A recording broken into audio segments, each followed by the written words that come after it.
Welcome to episode 175 of the Forward from 50 podcast, where we interview people over 50 who are pursuing new direction for their lives. It's an opportunity for men and women to tell their stories their way and in their own words. I'm Greg Gerber, the founder of Forward from 50 and your host for today's show. Today I'm joined by Raini Steffens, a woman who thought she had found her forever career until her life suddenly changed direction. After the company she helped build for more than a decade was sold and she lost her job at age 50, Raini found herself facing some uncertainty and self-doubt that so many women experience during major life transitions. Instead of allowing these disruptions to define her, she used them as fuel to create an entirely new purpose centered around helping women to rediscover themselves and move forward with confidence. In this episode, Raini shares how setbacks can become opportunities, why women often lose themselves while trying to please everyone else, and how small daily habits can completely reshape a life. Here are some key takeaways from the interview. First, Raini explains why losing the career she loved became the catalyst for discovering a deeper purpose. Second, she talks about helping women navigate life disruptions such as divorce, empty nest syndrome, and career changes while learning to prioritize their own needs for the first time. Third, she shares why creating small, manageable habits and 90-day goals can help people move forward without being overwhelmed. Finally, Raini explains how community, accountability, and having a clear strategy can help women to regain confidence and create a meaningful next chapter after turning 50. I think you will connect with Raini's honesty, optimism, and practical approach to rebuilding life after an unexpected change. To tell us more about her story, please welcome Raini Steffens to the show. Thanks for joining me today, Raini. I appreciate it. I understand that when you turned 50, you shifted your life in a whole new direction in a way to help other women. Tell us what you've decided to do. Yeah, so when I turned 50, I went through one of those, and I think many people, not just women, but people can identify with, is that my entire life shifted. And I was working for a company that I was actually slated to take over. It was a manufacturing company. I'd finally found my home, and I had worked for them for a little over a decade. My boss and I were very close, and he came to me early 2018 and says, "What do you think if we sell the company?" Because we couldn't find anybody to take over his part. He was the engineer. He did all of the technical aspects. And I said, "Okay, it's your company. We'll do whatever you need to do." And I knew that year while we were getting the company ready, because it was a 40-something-year-old family-ran operation. So we needed to do some tweaking before it was ready to go up for sale. But I knew that whole year I was working myself out of a job. He was not convinced. He knew that how valuable I was. And I took care of all of the front of the house stuff, is what I call it. But he sold it to an investment firm. Mm-hmm. And they made him fire me before they would close the deal. I can imagine. Yeah. And that was an arrow through the heart. And it was hard. But then I told myself, that was where you thought you were going, because I really thought that was the rest of my life. I was going to be wheeling in there in a wheelchair, taking care of this company. And I put up these 2 big pieces of butcher paper in my hallway, and I just started writing things down as it came to me. I thought, this is an opportunity that I can do anything. And I did. I started a company that I thought I would focus on short-term rentals. I got my real estate license. I knew I could do interior design. It's something I had been playing around with for decades. So I was like, okay, I can do that. I love traveling. So why don't I design short-term rentals? I can help people find them. And then, because I'm a big thinker, I'm not a narrow thinker. I think big. We're going to have to restage these after every guest. So I'll start a cleaning company. And if I'm doing that, why not just do laundry rental too? Because they need all of this. Greg, this is what happened. COVID happened. Oh. So while each of these entities unto themselves had the potential of being very successful, the vision that I had created for myself, it changed dramatically because of COVID. And as I come out of that, I realized that it's not happening exactly the way I wanted it to. And as life happens, I try to think of these as opportunities instead of failures, right? Friends of mine laugh at me a lot because I'm always coming up with new things, right? They're like, oh, what is Raini doing today? I was just talking to a friend of mine the other day. She's, I know you have your hands in a lot of stuff. What are you doing now? And I wound up hiring my very first, I had gotten coaching professionally for years, right? But it was the first time that I reached out to somebody to be a life coach for me. And that was difficult because to me, I was failing somehow, right? Because I couldn't get my own life together. Oh, no. Life coaches are excellent at identifying right? And that's what I've come spots. and Yes. yes, because I just had a hard time wrapping my head around it. And I had played around with the thought of getting a counselor for a long time. And then you're going to laugh at this, but I thought, I don't want to talk about my feelings. I just want to fix things and move on, right? We need to talk about our feelings because they affect everything. But my coach really helped me get a new perspective. And I started paring down a lot. I sold the cleaning company. It wasn't giving me the fulfillment that I really wanted. And so I sold that to one of my employees. So it was really a win-win for both of us. And I started exploring all of these lessons that I've learned through life. And as I had gone through this professional arc, learning all of the intricacies of a service-based business, totally different type of world, right? And especially in today where so much is online. And going through COVID, everything went online, right? Yeah. And I just learned so much. As I was working with my coach, I had this feeling that I wanted to speak. I wanted to get out and the old Zig Ziglar, filling out hotel ballrooms and really getting close to people, right? And helping them learn that we are so much more resilient than we give ourselves credit for.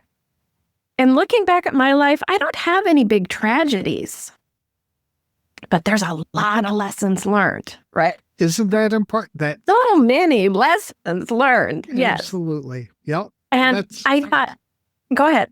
That's a great opportunity for people over 50 to share those lessons with other people. Exactly. And that's why I decided to do another pivot and just help women. I really want to focus on women who have gone through these, I call them life disruptions. They've gotten divorced. The kids have moved out. They've lost a career, much like I went through myself, right? And we've lost those titles that we've identified with for a good portion of our lives. That's and right. We need a new title. And a lot of times that's just me. We need to find out who we are as a person and what we really want to do with this open chapter that we're facing. That's right. And when you hit 50 and you get to that point where the nest empties and you no longer have those parental responsibilities, it's also, it was in my case, when you realized with your spouse that we had grown into completely different people because we were so focused on the kids that we had nothing in common once they left. So a lot of those transitions happen naturally. And so I think you're being there to help women through them and realize that these aren't life disruptions in a way that they're going to destroy my life, but the open doors to build a new one around things you've always wanted to do. Because I think that deep inside, we've always felt a tug to do something, but we have pushed it to the back burner many times at the urging of people that we love who want the best for us. They tell us you can't make any money doing that, so you've got to do more practical things. So now after 50, it's an opportunity to go back and do these things that you love. I'm assuming because your company was bought by a finance firm and you were fired, that you got a decent severance package? I did, yes. Okay. And because Rob and I, my boss and I, we had a great relationship, which was part of the pain, right? But it was also a gift because I knew he would take care of me. And he did. And that did give me the opportunity to say, what do I want to do here? But the truth is that women who are at retirement age, we'll just give that air quotes because that can mean so many different things, right? But once we hit that point, regardless of our financial security, we have doubts. And there are huge statistics around that because women all too frequently have relied on a partner for a good portion of that security. And if that's gone, all of these doubts start to surface. And I really want to help women understand that we can do this and you can do it alone. It is possible. It's not easy, but it's simple, right? There are just things that can be done. And that's one thing that I want to help people understand is doubts are fine, but we can't just stand still. We can't just wonder what's going to happen. You have to start moving. You have to make some changes. You have to do something in order to know what's going to happen. Finances are one of the biggest issues that women have. It's one of their biggest stressors. It always is. Even when they're married, are we going to have enough money to do this, that, the other thing? And then the stress of paying the monthly bills, etc. For single moms, it's just doubly hard because they have to be the person who makes those decisions. So it's everything, yes. It can be a real hindrance, especially when you're encouraging people that life forward is an open door for you. I still have that feeling. I've got to be resourceful. Yeah. As a life coach, that's what you become yourself now for these other women. I don't know why I'm resistant to the word coach. It was probably a hangover from my high school years or something. I don't know. Maybe I had bad experience with a coach. But I call myself a life transition strategist because I really do want to create strategies. It's all about systems. That's the way we create successful companies. And I think that's also how we can create successful lives, is we have to have a plan. That plan can change, but we have to start somewhere. And so strategy is a really big part of that. And I like people to start looking at it that way, because as you said, there are opportunities, abundant opportunities out there for us, but you have to create something. There has to be a box that we put it in just so we can start moving forward. That's right. There's opportunity everywhere. And a strategist would help you identify that or help somebody identify those opportunities that are there just by having those conversations. So it's like a coach, but you are developing a strategy. So you're teaching people to say no to things that they might really enjoy doing in order to say yes to the more important things. And that is exactly right. And I do find that these women over 50 are often, the term that is used today is people pleasers, right? Throughout our lives, we have been taught that's how we get somewhere, is we have to make everybody happy. Everybody at the dinner table has to be happy. All of your kids have to be happy. Your spouse's associates, you have to keep them happy. It's all, and you have to relearn that my opinion, my needs, my wants are important. And there's processes that we have to establish for them so they can recalibrate themselves and start saying no to some things that don't fit within that box anymore. Women are in a very tough position because, especially if they're working outside the home as well. So now they have to please their boss and their coworkers and their customers and everybody else involved with the business world. Then they have to come home and they've got to take care of all the kids with their incessant demands. And then as soon as the kids go to bed, husband turns around and says, "What are you going to do for me?" And so nobody ever asks the woman, "What can we do for you? What do you need?" Yes. Exactly. So that's important for them to realize that is something that they have to be mindful of. So how do you help people do that? There's a number of exercises that we go through, but it really is creating what I call a roadmap. And I say that we all get hit with, we can't curse here, SHIT storms, right? We get smacked.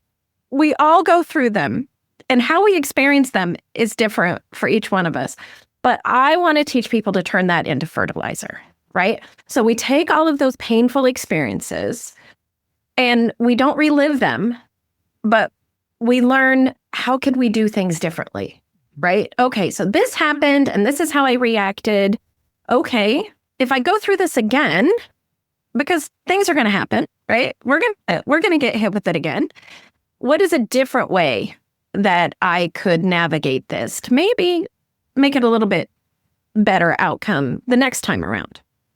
So we reflect on how we got to where we are, and then we set that North Star, right? We have to create whatever destination we want to go to. And so I liken everything to a roadmap, is that to get from Cincinnati to Miami, whatever, you can't just start driving west and figure I'll get there. You have to have a plan. And so that's what I help them do. But also on the way, which is great because when you are on a road trip, you want to make stops and you want to go see something else. There's detours, there's speed bumps, there's all of these things that we experience. But then we have a plan to get back on track and go to where we want to go. Mm-hmm. And I try to help them understand that just because we have this one North Star, wherever they want to go. Maybe that's starting a new business. Maybe that's starting, a lot of women that I talk to, they want to start nonprofit agencies, right? They want to help a particular segment of the population. And so that's the destination that we're going to. But along the way, when they get out there and they start experiencing things and they start seeing all of the abundance that we have available to us, maybe that changes for them. And that's okay. Just because we have this one plan that we make doesn't mean it doesn't have to, it can't change at some point. But we have systems that we reflect on and we decide, is this the best time to change my North Star, right? Am I going to stop going to Miami and am I going to head to LA? That's right. And that gives us assignments that could do specific things at specific times in our life. And sometimes those assignments change because he's equipping us for the next thing that he wants us to do. Exactly. And we can't know what's out there for us until we start. Right.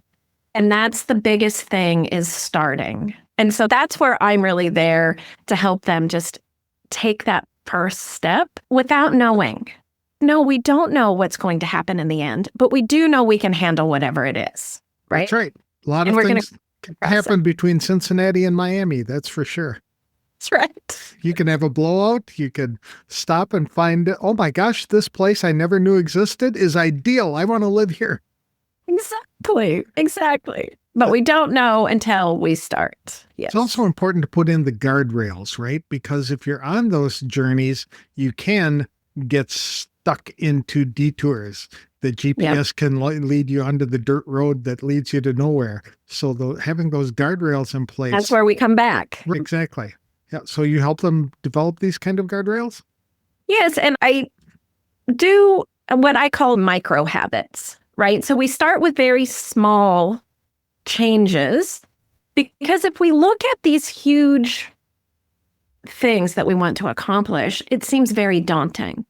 And so we do it in 90-day increments, and we break it down into daily things that we can do on a daily basis to get to where we want to go.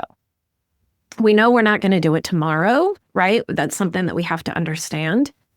But these very small incremental changes can make a huge difference in how we're achieving, how we're changing, how we're affecting other people in our lives.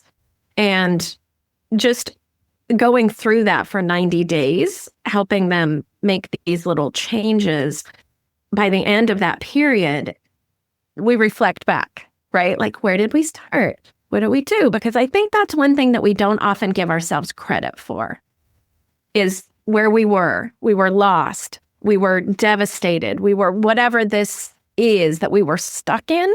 And now look where we are today, right? I don't think we give ourselves enough credit for that. And I love that you're doing it in 90-day increments, because 90 days is, you can see the end basically in 90 days, and it's short. So you're not making annual goals in January and then putting them off until November and saying, oh my gosh, I've got all these things I wanted to do and I haven't done anything. You've got these 90-day blocks that just keep you moving in that direction. That's brilliant. Yeah. Super. I understand you offer a guided journal for people. What does that do? Yeah, so that's one of the very first things that I created when I started on this journey. It's a guided journal because I am an interior designer too. So I focus a lot on our environment, how that affects us. And with some of my clients, I laugh and I tell them, it's time for you to move forward when you're ready to get rid of that black leather recliner, right? So if you lost a spouse or you've gotten divorced or whatever, when you get that feeling like things need to change, and we help them do that. And the intrinsic effect that our environment has on us is significant. And so often they want lighter, brighter, easier spaces to live in, right? And it makes such a difference. And when you achieve that, other things seem much easier too, right? Because your mind it's more open and you feel comfortable in your house and you get more rest. And it's just amazing what your environment can do for you. So that's part of what the journal goes through, is it identifies where do you really feel comfortable? What are some of the things in your life that I call them fuel, right? So what fuels you? And we want to create more of that in our lives.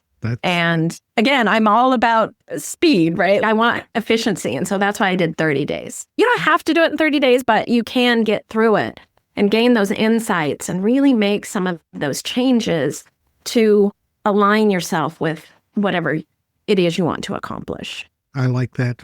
A number of years ago, for my job, I went RVing. I lived in an RV full-time for 3 years. And just downsizing the lifestyle to accommodate 400 square feet was just liberating. I got rid of so much junk and clutter that it was just great. So here, as an interior designer, you're helping people get rid of those things that they no longer need to develop a better lifestyle. So it's not just clutter in our homes that we have to get rid of. It's clutter in our minds too that we've accumulated over the years. And one affects the other. Correct. Yeah. Yep. Absolutely. Absolutely. Yep. I understand with Resourceful Raini that you offer a membership called the True Membership. What is that going to involve? That is long-term support after we go through. I'm really focusing more on group, that word coaching, right? So we go through a cohort, if you will, and that's like 6 months. So we do 3 months. We do that 90 days of creating our plan. And then we do 90 days of accountability, just keeping us on track, right? Because we want to figure out what those pitfalls are for ourselves, so then we can self-correct later. So we do that. So we have 6 months of that. And then this is just a great way for them to stay connected with their group and also keep the momentum going, because we all get stuck. And it's a great way to have that community around you, because you're not alone. Because that's one of the worst feelings, is that I'm the only one that feels this way.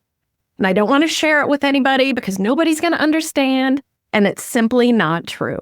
So when you have a community that you can share these challenges with, it's so much easier to get past, because you're not alone and you can get there together. And so it's really that long-term support that I think we all need. I agree. We're told lies throughout our entire life, and sometimes we agree with them, but there's always that force. As a man of faith, I would call it Satan, whispering these lies that you incorporate. So to have, and it makes you feel that it is you, that you are the only person who feels this way, and that nobody will understand you. And if you dare speak up, you're going to be mocked and ridiculed. And so that's why people keep quiet, they bury inside, and it just starts gnawing away at your self-confidence. So bringing this out in a group and other people saying, yeah, I felt that same way. Here's what I did to overcome that. Or I feel that same way. I don't know what to do myself. And then you can develop a plan and strategy together. I think that's awesome. Yeah. You were recently honored as a Volunteer of the Year for Habitat of Humanity. How did you get involved with that group?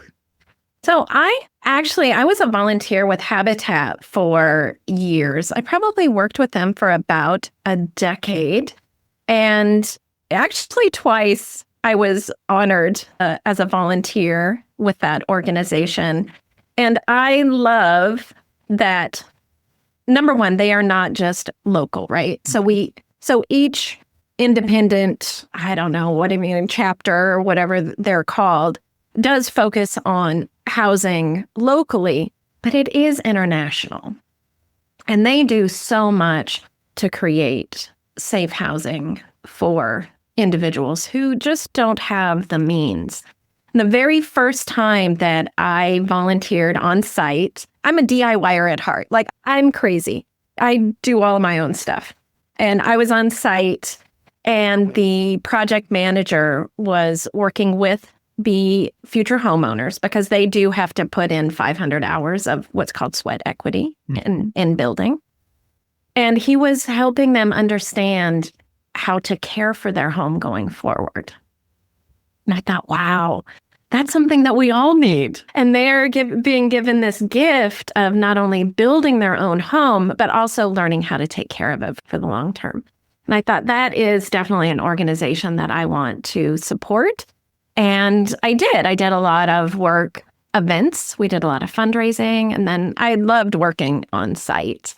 You were building homes? So much to learn. Yeah, so much to learn, right? Because like I said, I'm a huge DIYer, but I've never put on a roof, right? And so you learn it all. It's great. Did you utilize your design skills to help people create better interiors in these homes? I actually tried, but there was some sort of rule that what you had to do for one, you had to do for all. And because I hadn't been there for the past, whatever, they wouldn't allow me, because I wanted to gift to kids coming in, because often it's families that we're building these houses for. And I wanted to create their rooms for them before they moved in. But they wouldn't let me do that, Griffin. I can understand that, because some poor kid would feel that they were left out. So I understand. But you can also offer suggestions, because you do meet the homeowners, right? The eventual ones. I do. Yeah. So you can offer suggestions on things that you can do, and without doing it for them. It's a great way to utilize your skill and talent in that area too. If you could roll the clock back, is there anything differently you'd do with your life? What would I do differently? I try to live without regret. And while I wish I could learn lessons without going through that storm that we talked about before, I think it's the way that it has to go. And so I don't think there is. I think the big guy has a good plan for me, and I'm just going to trust in where we're headed, right? That's right. That's what I've got, and I'm going to love every moment of it. That's a healthy approach, because it taught you lessons, and you would not be the person you are today without that experience. So a lot of people said, I wish I would have gone in this direction, and then you would have made 100 mistakes that way. So it doesn't matter. You're not going to have a perfect life either way. Yeah. Yeah. I say I'm a 2x4 up alongside the head learner, right? He always puts me back in line somewhere. Yeah. Exactly. How can people connect with you? I would love, they could follow me on socials. I'm Resourceful Raini on social media. But the best way probably is just to go to my website and connect with me there.